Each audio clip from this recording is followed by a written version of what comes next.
السلام عليكم ورحمة الله وبركاته. فيديو جديد ويوم جديد. هصور معاكم ان شاء الله النهاردة الورد في محل إيكيا. الورد اللي هو المجفف، الورد الصناعي، الورد البلاستيك اللي بيتحط في فازات كده في البيت. ما شاء الله شكله مبهج جدا، الوانه جميلة. فيديو بصراحة هيبقى ممتع قوي.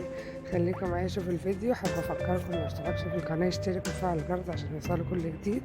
ولو عجبكم الفيديو لايك وشير الفيديو، ويلا نشوف الفيديو مع بعض.